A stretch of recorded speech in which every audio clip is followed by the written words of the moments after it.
Puro kalungkutan. Actually, naiinis siya, nagagalit siya sa atin.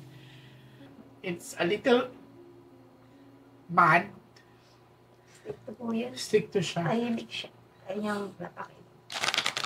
So, tama talaga ang sinabi ng baraha. So, nagpakamatay yung kapatid mo.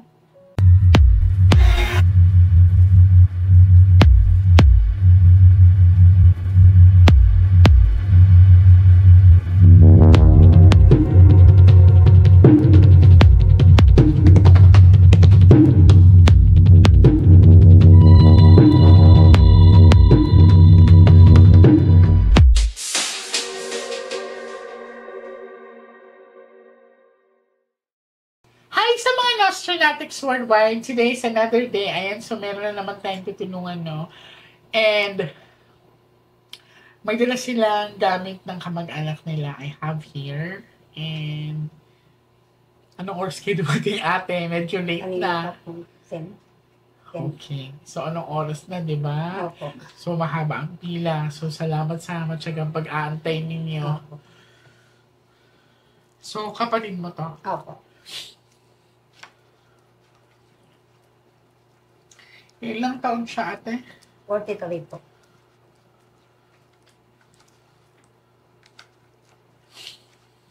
Titignan natin kung makikipag-communicate ba siya, ha? This is a bad luck card, okay? Opo.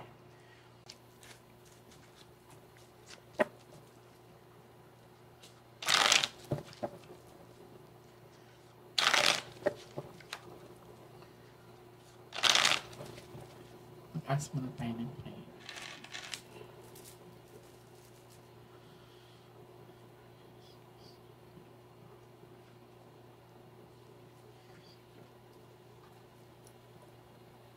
Okay.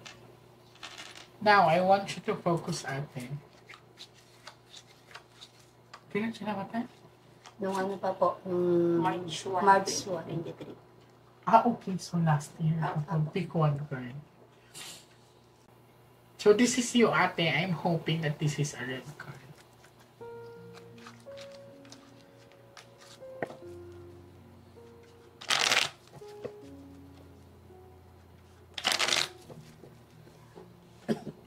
Cut the cards into 3.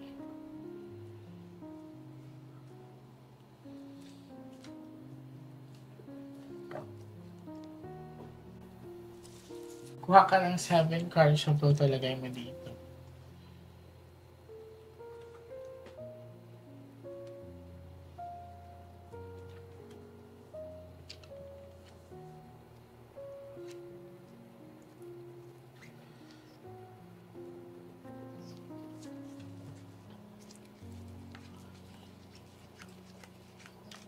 So this is you. I'm hoping that this is a red card. Okay. Ayan na siya. Pag, di ba, sabi ko sa inyo, pag may king dyan, siya na yan. Pero anong kulay? Itim po. Itim. So, ibig sabihin, hindi siya masaya. Malungkot. Puro kalungkutan. Actually, naiinis siya, nagagalit siya sa atin. Naiinis siya, nagagalit siya sa atin kasi bakit niya pa pinapakialaman ang buhay ko. That's the message. Another thing, ate, 4 box of dark and 4 box of red. So, ibig sabihin kagustuhan niya to. Meron siyang tinatawag na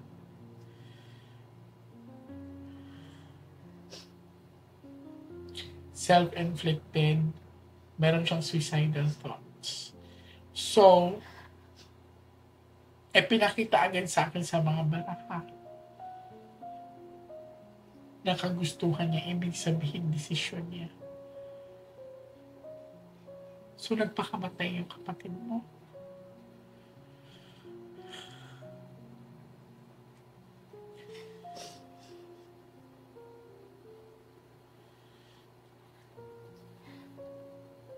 So, tama ang sinabi ng baraha.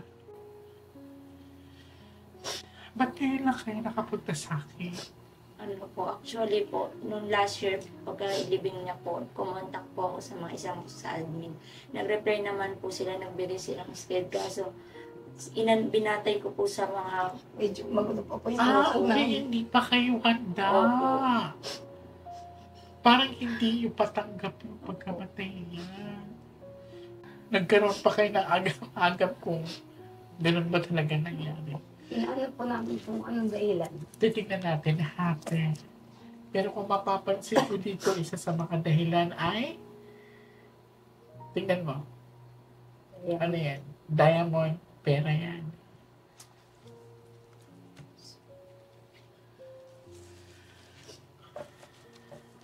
So, ibig sabihin may pagka-stricto siguro itong kapatid ko. Kasi sinabi niya dito, bakit parang, alam mo yun, it's a little mad, ito po yan. stricto siya. Tahimik siya. Kaya niyang lapakit. So, tama talaga ang sinabi ng baraha. Ayaw niya pong pinapakilaman. Kuya, gusto lang naman nila malaman eh. Sorry. Binibulungan ko nga siya. Sabi ko ko sa Titignan natin. Kasi actually, ate, hindi pa tayo makatawin. Cut the cards into three. Pababalikin ko kayo ng Martes, ha? Pagbalik nyo, ikaw ang bubunan siya. Ang ganda. Pwede po ba yun? Kasi may malilit akong anak. Saka natin pag-uusapan kung handa ka na. At least ngayon, alam mo na ang dahilan.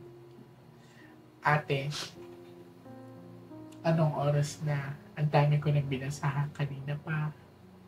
Hindi ako bumaba sa inyo para magtanong. Kaya kayo nandito para malaman ang kasagutan na hinahanap ninyo.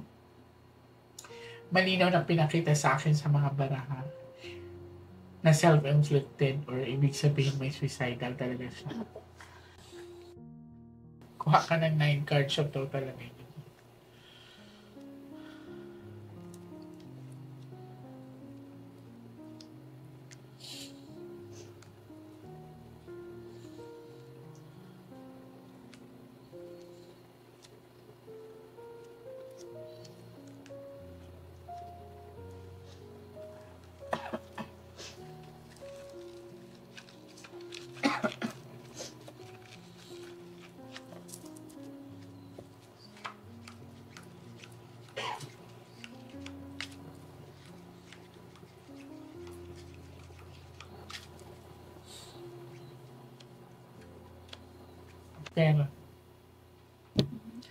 Pero ang isa sa mga dahilan, this is big amount of money. Babae din.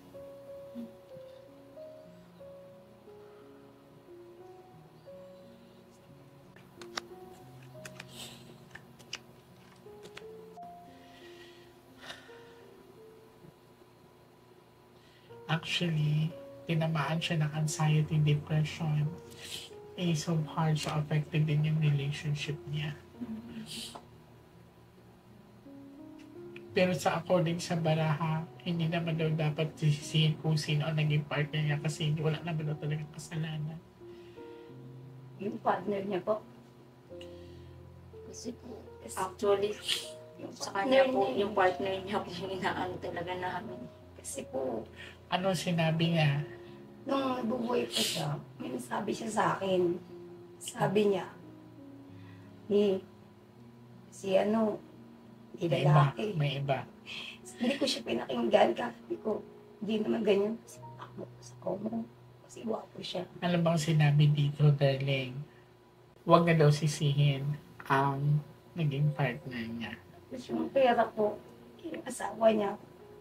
Ayun lang. So, pera and then Nawawala yung pera, hinahanap niya nasaan. affected din yung relationship niya. May self-insecurity siya. Sobrang pagsiselos niya, darling.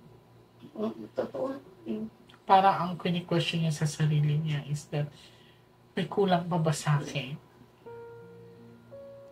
yung asawa niya po kasi, ano po yan, marunong siya sa mga, marunong siya. Ate, dito, malinaw ang pinakita sa mga baraha. Walang barang, walang kulang. Pero ano po, Ang yun nga, nalaman na namin nung nalibing na. Yun na, nagdire-diretso, lalaki na siya ng bata. Well, hayaan na lang siya. Choice niya yun eh.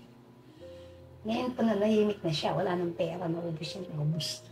Pati yung mga bata nagpektuhan. Asan yung mga pamangkin mo? Tas amin po. Very good choice. Okay. Hayaan niyo na siya. Nandiyan pa rin po naman yung big bunso. Kaso nandun sila sa kapatid ko. Doon siya kumakain.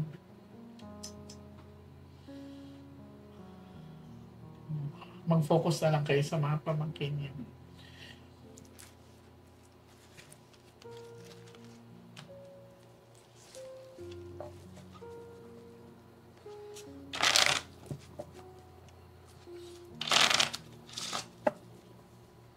Cut the cards into three.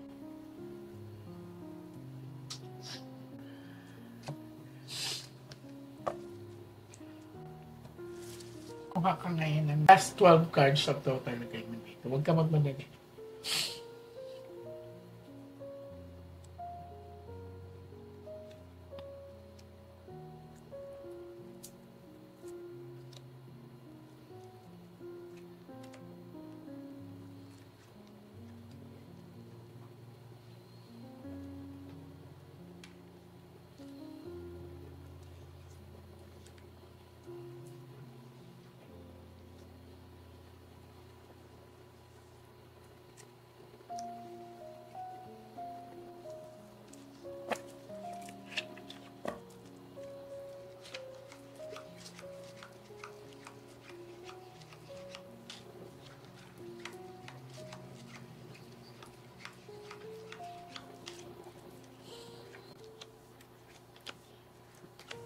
Yung anak niya na lalaki, te. Tatlo. Ilang taon yung panganay? Ito si RD. Grade 10 na po yun. 10 po. Bantayan daw ha, ayokong maano ang bata. Kasi medyo matigas daw yung ulo.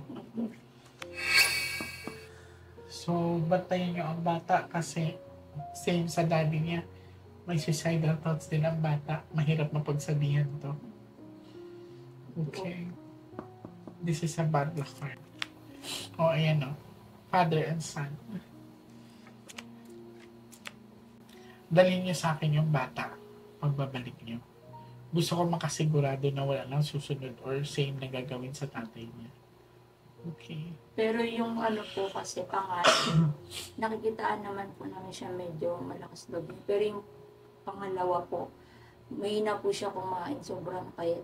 Basta ito, isa sa anak niya ay may suicidal thoughts. Sige. Yung isa po kasi bakla. I don't care kung Okay ano lang po. sexuality, ate. Basta dalhin lang po namin Oo. yung panganay.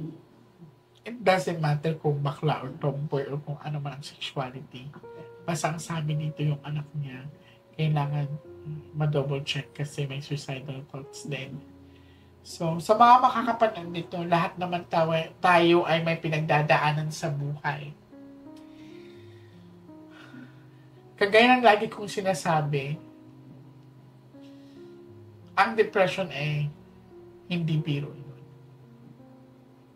Kung meron man tayong mahal sa buhay na nakikita nating problematic, walang masamang kamustahin natin sila. Sa simpleng pagtapik sa kanila, yakap at ngiti, malaking bagay yan para mapagaan natin ang kalooban nila. Mapagaan natin kung ano man ang pinagdadaanan nila. Sa makakapanood nito, suicide is not an answer to our problem. Kailangan lang natin lakasan ang ating loob. Tatagan ang pananampalataya sa Diyos. Maraming salamat po, mga Nostronatic. So, thank you so much.